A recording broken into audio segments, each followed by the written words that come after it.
ఇట్లా రౌండ్గా చపాతీలాగా చేసుకున్నాము. రౌండ్గా రోటీలాగా చేసుకున్నాం కదా. నల్ల నువ్వులు ఈ పిండిలో కొంచెం నేను పెరుగు 3-4 స్పూన్స్, కొంచెం సోడా, కొంచెం సాల్ట్ వేసుకొని కలుపుకున్న తర్వాత 2 కప్స్ పిండి వేసుకున్నాను. చపాతీలాగా చేసుకోవాలి. ఒక 5 మినిట్స్ నేను పక్కకు పెట్టుకున్నాను. పిండి నానబెట్టుకున్న తర్వాత ఇట్లా రౌండ్గా చపాతీలాగా చేసుకున్నాను.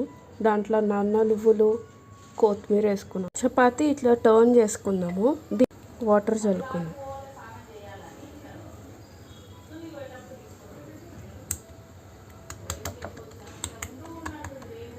వాటర్ చల్లేసింది, దీనిపైన వేసేసుకున్నాం. ఇట్లా బబ్బుల్లాగా వచ్చింది చూడండి.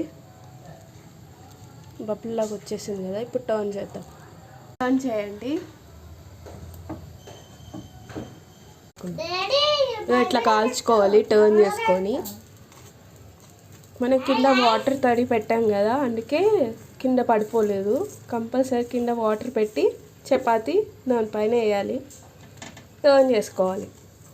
లాస్ట్కి బటర్ పెట్టేసుకోవాలి. బటర్ నాన్ రోటీ కర్రీ.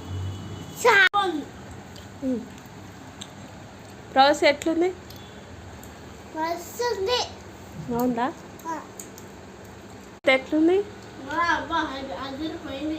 బాగుందా? మంచిగా అయింది. వస్తుంది చాలా